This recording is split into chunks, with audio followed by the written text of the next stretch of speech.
많은 5천만 국민들이 보고 계시다는 걸 알고 강인 선수도 앞으로 그런 걸 인지하고 선수 생활했으면 너무나 좋겠고 뭐 오랜만에 강인 선수 끌어안아 봤는데 뭐 너무 귀엽고 앞으로 더 잘해줬으면 좋겠습니다. 갑시다.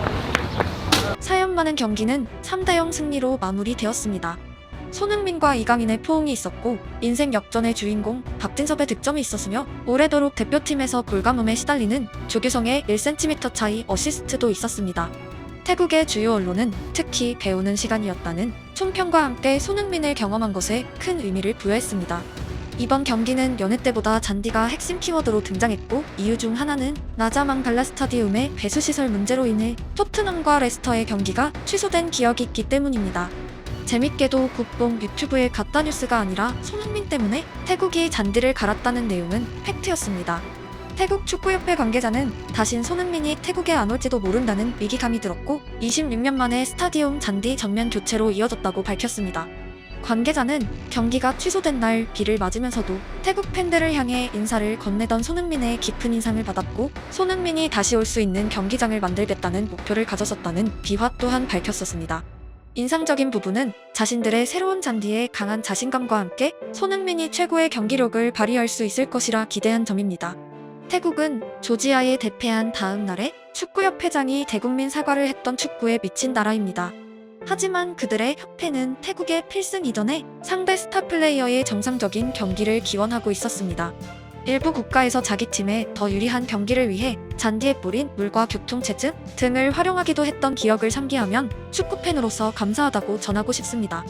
진짜 축구에 미친 사람들은 무조건적인 자기 팀의 승리가 아니라 정상적인 축구, 재밌는 축구를 더 바라는 것이 당연합니다. 잔디가 한국팀 입장에서도 키워드였던 이유는 지난 경기의 악몽 때문입니다.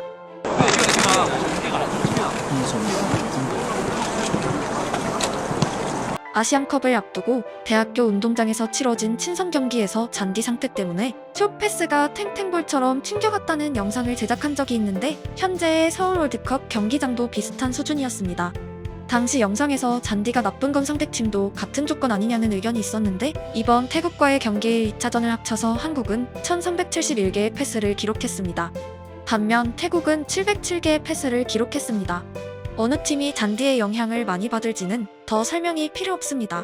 좋은 잔디에서 슛패스는 거짓말 조금 보태서 볼링공처럼 경쾌하게 굴러갑니다. 나쁜 잔디에선 공의 진행 방향이 미세하게 바뀌거나 나아가는 힘에 저항이 생겨 주고받는 선수들의 예상보다 덜 굴러가기도 합니다. 홈 경기에서 한국의 공격수들은 여러 차례 스루 패스의 최종 지점을 포착하지 못했고 하프라인에서 우리끼리 돌리던 패스도 몇 차례 미스가 발생하고 상대에게 탈취당하곤 했습니다. 반면 오늘 경기에서 이강인, 이재성, 황인범 등의 파이널 패스가 여러 차례 스루로 연결됐고 득점으로 이어졌습니다. 과거 롱볼 축구를 하던 한국 대표팀에 비해 지공 패스가 압도적으로 늘어난 현재의 대표팀은 잔디 상태가 정말 주요한 이슈로 급부상하였습니다. 조금 다른 관점이지만 창의적인 축구를 원하는 국가의 유소년 선수들에게 좋은 잔디가 반드시 제공되어야 하는 이유이기도 합니다. 잔디가 심각하게 나쁘면 많은 감독들은 지공을 포기하고 킥앤러시로 전환하는 케이스도 흔합니다. 결국 손흥민을 위해 새로 깐 잔디는 한국 대표팀의 스타일에 더 유리했고 태국은 한국의 좋은 축구를 통해 더 배울 수 있었던 훈훈한 상호작용으로 기결되었습니다. 박진섭의 득점 장면에는 많은 에피소드들이 터져나왔습니다. 특히 일부 전북 팬들에게서는 주민규가 득점한 줄 알고 순간적으로 눈물이 한 방울 맺혔는데 박진섭인 걸 확인하고 얼음이 되었다는 아찔한 일화가 쏟아지고 있습니다. 두 명은 K리그의 대표적인 닮은 꼴 선수들입니다. 전북 팬들에겐 죄송하지만 최고령 데뷔 주민규만큼이나 박진섭의 득점 또한 드라마틱합니다. K3, K2, K1 A매치에서 득점에 성공한 박진섭의 인생은 말 그대로 맨바닥부터 올라온 처절한 사투였습니다. 축구 선수로서 월드컵 예선에서 득점한 장면은 그의 기나긴 여정에서 단연 하이라이트가 되었습니다. 지난 영상에서 한국이 홀딩 미드필더가 없는 더블 볼란치 기용 경기에서 잘한 기억이 전무하다는 의견을 밝혔습니다. 황인범은 전반전 패스 미스를 일부 기록했지만 박진섭의 기용과 동시에 큰 점유형과 뛰던 모드로 돌변했습니다. 홀딩 미드필더 플러스 박투박 체계는 현대 축구의 교과서 중 하나이고 특히 최근 라인을 높이 올리고 있는 한국 대표팀에게 필수라는 것이 오늘 경기에서 완전히 증명되었습니다. 소집되지 않은 이순민을 포함한 한국 국적의 수비형 미드필더들 전체에 포괄적인 고민이 필요하고, 잃어버린 주전 6번은 대표팀 입장에서 반드시 찾아야 할 최대 과제입니다. 그리고 6번 경쟁에서 단연 박진섭이 선두로 치고 나가기 시작했습니다.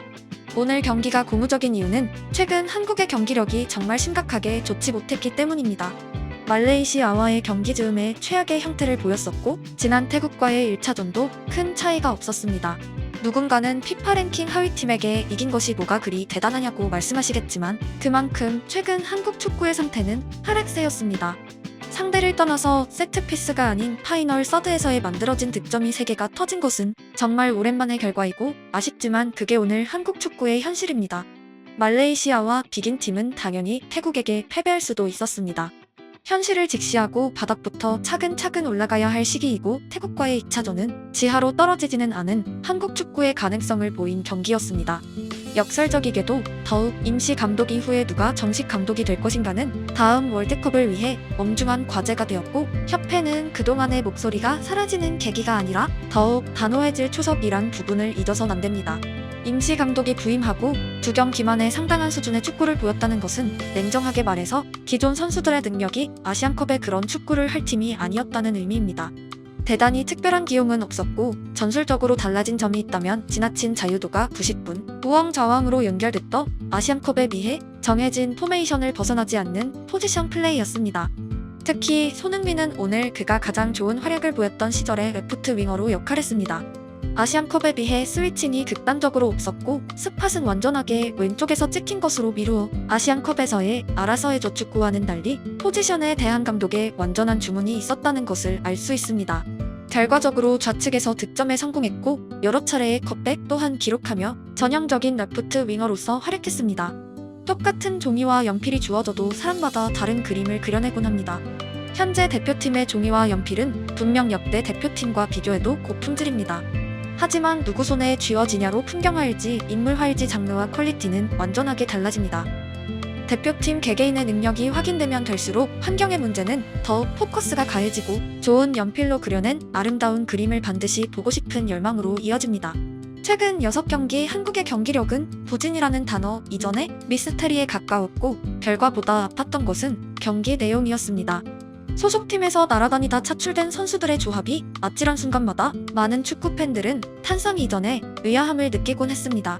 그리고 새벽에 해외 축구를 보지 않는 한국의 경기만을 시청하시는 일부 대표팀 팬들에겐 선수들 개개인의 능력이 역대 대표 선수들과 비교해서 부족하다고 비판받기도 했습니다.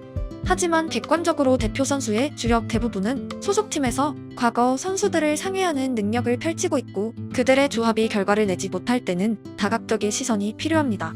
계기는 언제나 필요하고, 한국 축구의 변화와 발전을 항상 응원합니다.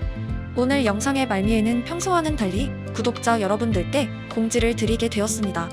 업무 때문에 오늘 저녁 비행기로 독일 출장을 가게 되었고, 당연히 주말에 있을 뮌헨과 도르트문트의 경기도 관람을 예정하고 있습니다. 며칠간은 평소와 다른 종류의 영상이 업로드될 것이고, 김민재 선수의 출장 여부와 무관하게 뮌헨의 경기 그리고 뮌헨에서 축구의 기운을 카메라로 담아 전달드리겠습니다. 제 채널에서 정말 오랜만에 드리는 인사로 마무리하겠습니다. 오늘도 시청해주셔서 진심으로 감사합니다.